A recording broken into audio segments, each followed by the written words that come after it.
The hall was silent. The alien prisoner stood in the center, heavy chains wrapped around his arms, his head lowered, his breath slow and sharp. Around him the human soldiers watched, their faces unreadable, their eyes cold but calm. He had prepared himself for death.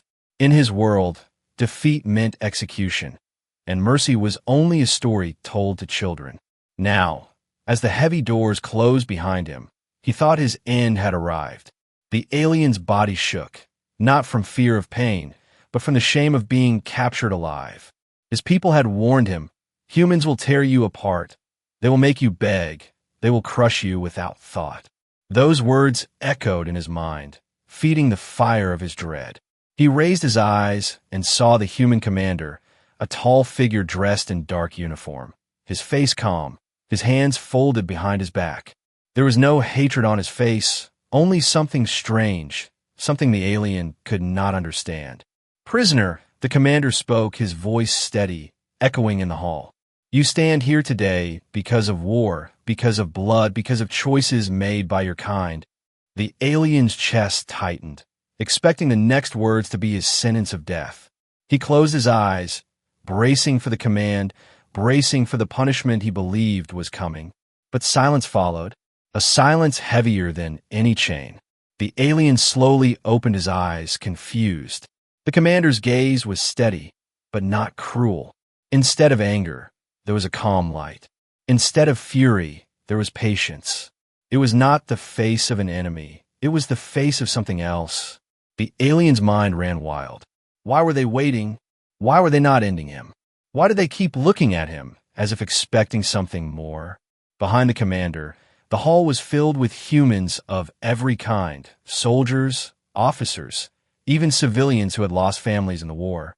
Yet not one of them shouted for his blood. Not one of them cursed him. Their silence was not of hatred, but of something deeper, something he had never seen before. His thoughts went back to the war.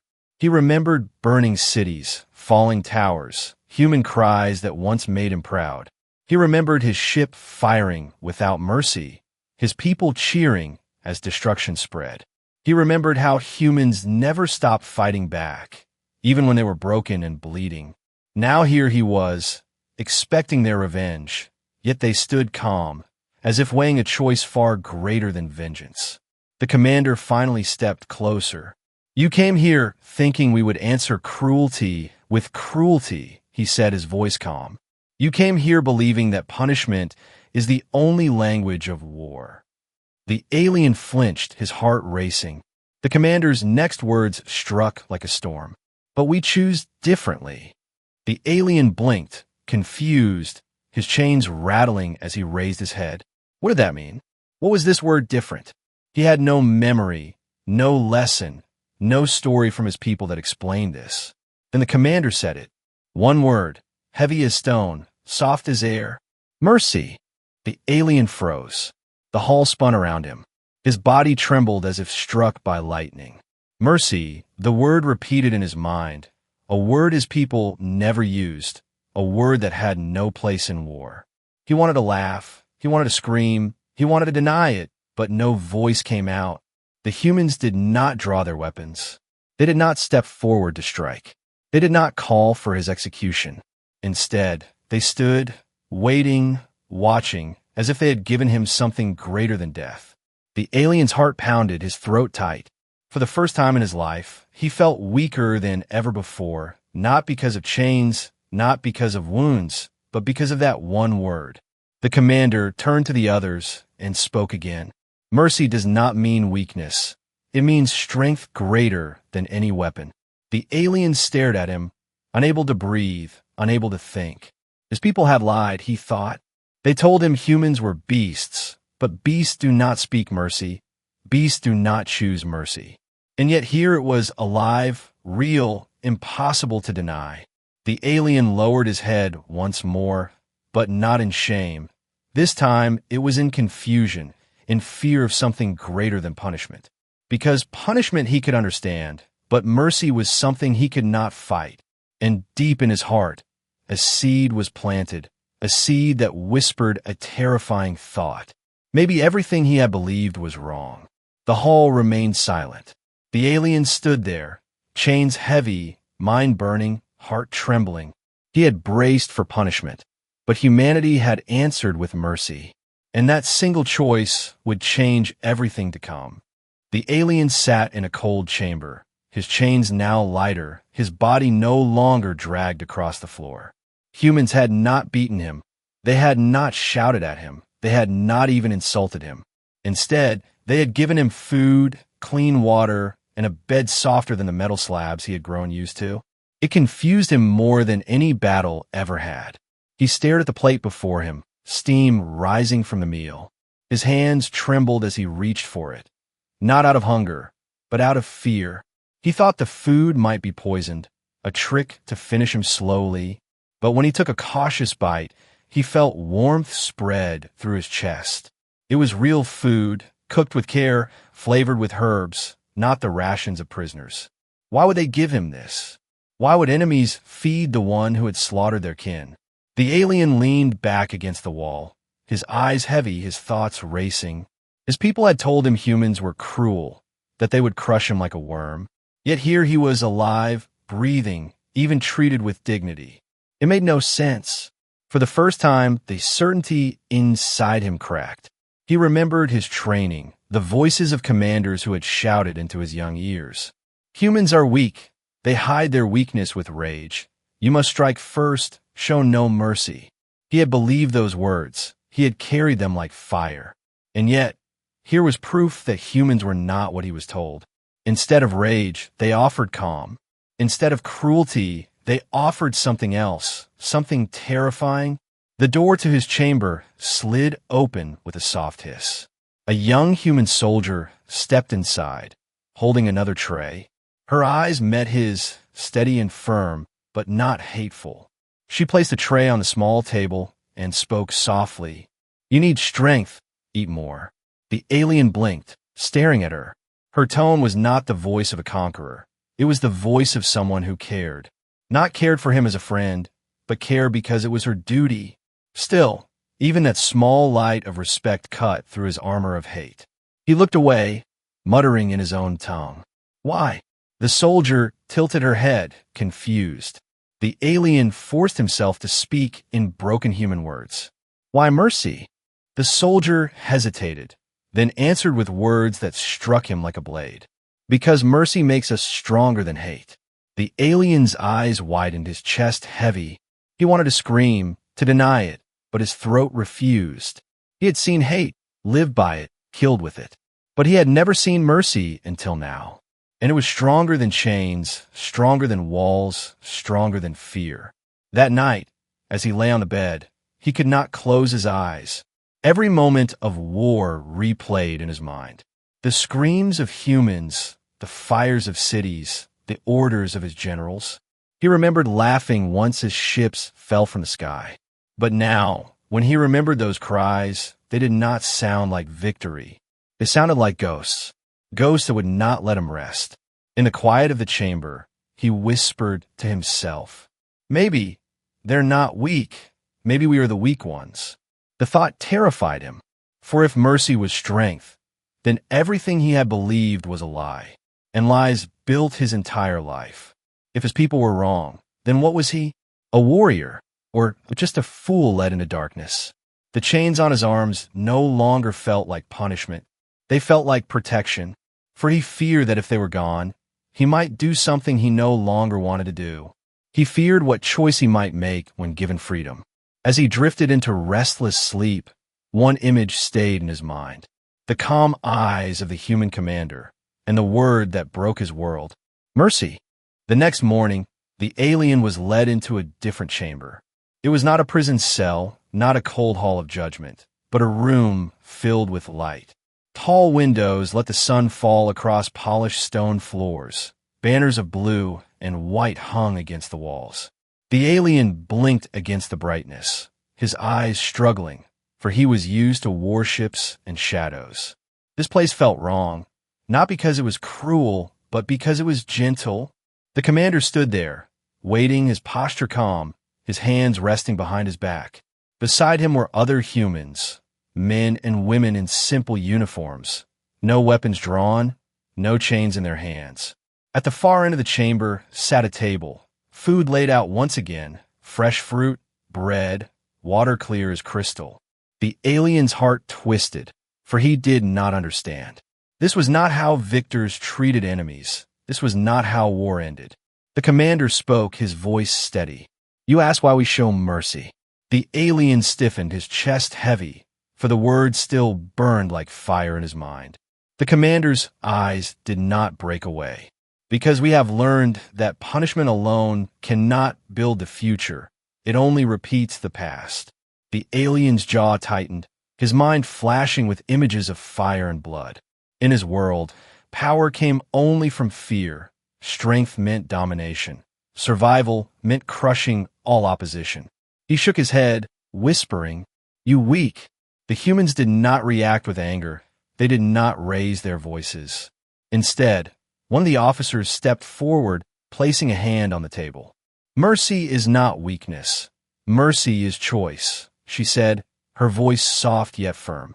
"It is harder to forgive than to kill, harder to build than to destroy, harder to extend a hand than to raise a weapon." The alien's breath caught, his heart pounding. Her words pierced him deeper than any blade. For the first time, he felt the weight of his own actions pressing down. Not because they judged him, but because they didn't, and that absence of hate forced him to face his own. Suddenly, the chamber doors opened again, and a small child ran inside. A human boy, no more than 6 years old, with bright eyes and hair the color of the sun. He slipped past the guards before anyone could stop him, his laughter echoing in the hall. The alien froze as the child ran toward him, no fear in his steps, no hatred in his eyes. He carried a flower in his small hand, its petals white as snow. The alien braced himself, expecting the boy to throw the flower at him as an insult. But instead, the child stopped before him, smiling, and held it out. "For you," the boy said softly. The alien's hands shook against the chains, his throat dry, his eyes wide. No one had ever offered him a gift. Not in war, not in peace, not in his entire life. The commander moved to take the child away, but the alien's voice broke the silence. "Wait," he whispered. The boy tilted his head, still smiling, his innocence brighter than the sun outside. The alien lowered his head, trembling, his voice shaking as he spoke. Why no fear?" The commander's reply came like thunder wrapped in calm. "Because hate is taught, but so is mercy, and this child has been taught not to fear you, but to hope you will change." The alien's world cracked further. He wanted to shout that it was all a trick, a trap, a human game. But the flower in the boy's hand was real. The warmth in his smile was real. And for the first time, the alien felt something he had never felt on a battlefield. He felt unworthy. As the guards led him back to his chamber, the flower still burned in his vision. A fragile thing, weaker than any blade, yet somehow stronger than all the weapons he had carried. The boy's words echoed in his mind. "For you." And deep inside, the alien began to fear not the humans, but himself. For if mercy could exist even here, then maybe everything he knew was built on lies. That night, as darkness settled, he could not sleep. He sat awake, staring at his chained hands, and whispered into the silence. "Mercy is choice." The words tasted strange on his tongue, heavy, powerful, unstoppable, and he knew the next part of his journey had already begun. The alien sat alone in the chamber, the flower the child had given him still fresh in his memory. Its soft, white petals haunted him more than the screams of war ever had. When he closed his eyes, he no longer saw burning cities. He saw that small hand holding hope, and it terrified him. But the silence of the night dragged him into old memories. The past came back, cruel and sharp. He saw himself as a young recruit on his homeworld, standing in the training halls of iron and stone. Their commanders had walked between the lines of soldiers, shouting, "Mercy is weakness. Mercy is death. Only fear keeps the galaxy in line." He remembered the cold stares, the drills that broke bones, the lessons carved into their flesh. To hesitate was to be struck, to show pity was to be whipped, to speak of forgiveness was to be erased. He remembered his first battle, his heart pounding with fire and pride. A human colony, peaceful and small, their defenses weak, their weapons few. He and his squad had rained fire from the sky. Buildings collapsed, voices screamed. He remembered laughing when the first tower fell, his comrades cheering as smoke rose high. They had been told this was glory, this was honor, this was power. But now, sitting in the quiet chamber of his enemies, that memory did not taste like victory. It tasted like ash. The alien pressed his hands against his head, shaking. How could one child with a flower break him more than years of war? How could a single word from a commander cut deeper than the screams of his victims? Mercy, the word spun in his mind, louder than all the drills, louder than all the orders, louder than all the lies. He thought of his people, still out there in the dark, sharpening blades, building ships, chanting old songs of conquest. Would they laugh at him now, call him broken, call him weak? Would they kill him themselves if they saw the doubt in his eyes? Yes, he knew they would, for his people had no room for doubt, no room for softness. But here, in this strange human world, doubt was allowed to breathe, and it was changing him. Suddenly the chamber door opened, and the young soldier who had spoken to him before stepped inside. She set down a lantern, its glow spilling across the room. Her eyes searched his face, noticing the tension, the restless shaking of his hands. "You are remembering," she said, her voice quiet, not a question but a truth. The alien looked away, his throat dry, his voice rough. "Yes." She sat on the bench across from him, her armor silent, her hands steady. "We all remember," she said, "but memory does not have to chain us. It can guide us too." The alien's eyes snapped to her, confusion boiling. Guide, he thought. How could pain guide? How could shame guide? In his world, memory was only a weapon, sharpened again and again until it drew more blood. But her words lingered. He wanted to reject them, to spit them back, yet something in her calm eyes stopped him. She was a soldier, but her face did not carry the hatred of his commanders. Instead, it carried something heavier, the burden of choosing mercy again and again. And that burden, he realized, required more strength than conquest ever had. When she left, the alien remained still, his mind caught between two worlds, one of fire and steel, where cruelty was law, and one of strange light, where mercy was power. He did not know which world was real anymore. That night, he dreamed. He stood again in the war hall of his people, generals roaring for blood, soldiers pounding their chests. But through the smoke, he saw the child with the flower, standing alone, unafraid. The general shouted, but the child did not move. And when the alien reached out, he woke with a start, sweat running down his skin. For the first time, he wanted the dream to be real.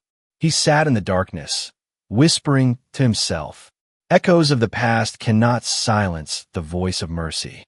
And as the dawn light touched the chamber, he knew that a storm was rising inside him, one that would decide who he truly was, a soldier of cruelty or a seeker of mercy.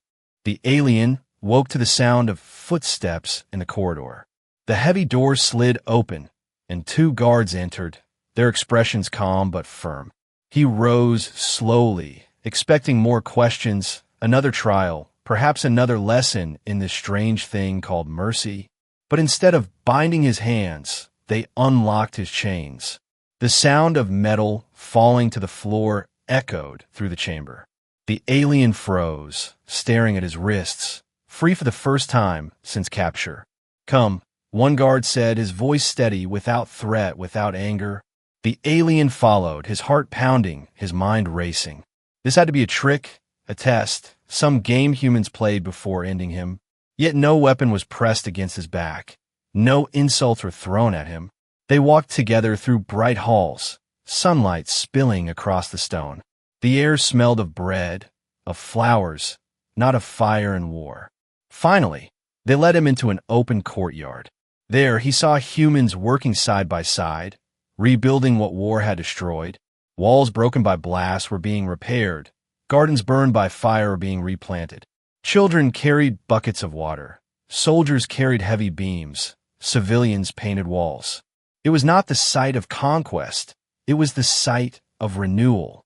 And in the center of it all stood the commander, waiting. "You will help us rebuild," the commander said, his voice steady. The alien's body stiffened, his eyes narrowing. He had expected punishment, not purpose. "You trust me," he whispered, his voice sharp with disbelief. The commander's reply was simple. Trust must begin somewhere. A tool was placed in the alien's hands, a hammer, heavy and real. Not a weapon, not a chain, but a tool of creation. His fingers closed around it, his heart shaking.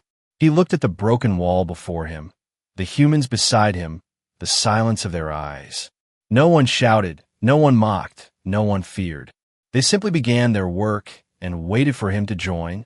The alien lifted the hammer, his muscles tense. He could kill them all.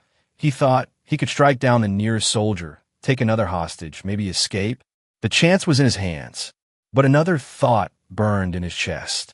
The child with the flower, the word mercy, the weight of silence heavier than chains.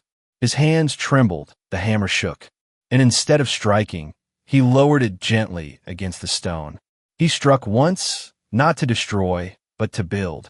The humans around him said nothing, but he saw it in their eyes. Not relief, not victory, but quiet acceptance, as if they had already believed he could choose this path. That shook him more than any weapon could. Hours passed, and the alien worked beside them, sweat on his brow, his back aching. For the first time, his strength was not used to break, but to mend. Each stone he lifted, each crack he filled, felt heavier than all his battles. And yet, each moment also felt lighter, as if he was shedding something dark from his skin. But doubt remained, sharp and dangerous. From across the courtyard, he saw two alien spies hidden in the shadows. His people had found him, their eyes burning with expectation. They made a signal only he could understand. Strike now, betray them, open the gates. His chest tightened, his breath ragged. The choice was before him, betrayal or mercy, hate or trust. That night, the alien lay awake, his body sore from work, his mind torn. He could return to his people, deliver the humans into their hands, reclaim his honor. Or he could continue this path, strange and painful, where honor meant something he did not yet understand. The flower haunted him. The child's smile burned brighter than the signal of his comrades. He whispered into the silence, "Why do I fear mercy more than I ever feared war?" As dawn broke, he looked at his hands, blistered from labor, no longer stained with blood. And deep in his heart, he knew the humans had not just given him work, they had given him a mirror that showed who he truly was and who he might become. The test of trust was not about rebuilding walls. It was about rebuilding himself. And tomorrow, when the spies returned, he would have to choose. The night was calm, the courtyard silent, the rebuilt walls standing strong under the moonlight. The alien stood alone, his hands still aching from labor, his eyes fixed on the stars above. He knew they were out there, his people, watching, waiting, demanding his betrayal. The signal from the spies echoed in his mind. "Open the gates, strike them down, return to us with honor." But another voice burned deeper, softer, stronger, the voice of mercy. Suddenly, the alarm bells rang. Human soldiers rushed across the courtyard, weapons ready, voices sharp with urgency. The alien's chest tightened as he saw it. Dark shapes moving from the horizon, ships breaking through the clouds, armored figures marching forward. It was not just a raid, it was an invasion. His people had come, not for him alone, but to crush the humans who had shown him trust. The commander's voice cut through the chaos. "Defensive lines protect the civilians, hold the walls." The alien froze, caught between two worlds. He could join his people, break the humans from within, prove his loyalty to his old commanders. Or he could stand here, side by side, with the ones who had given him mercy, The hammer in his hand felt heavier than any blade. The rival aliens stormed forward, their weapons glowing, their voices filled with hate. He heard their chants, the same chants he once shouted with pride. Crush them, burn them, no mercy, no surrender. The alien's heart pounded, his breath sharp, his hands trembling. He saw the spies again, hidden near the walls, signaling once more. Now is the time. Choose us. But then, across the courtyard, he saw the child. The same boy who had given him the flower, standing with his mother near the gates, fear in his small eyes. The alien's chest burned. If he betrayed now, that child would be ash, that flower would be dust, and mercy would die with them. He roared, a sound that shook even himself. Instead of opening the gates, he seized a fallen human weapon, its weight familiar. He turned, not toward the humans, but toward his own kind. The spies shouted in rage, but it was too late. The alien charged into battle, his strength unleashed, not for conquest, but for defense. The clash was brutal, steel against fire, flesh against fury. The alien fought like a storm, his blows breaking the lines of his people, his voice a cry of defiance. Human soldiers stared in shock, then in awe. The very prisoner they had chained now stood as their shield.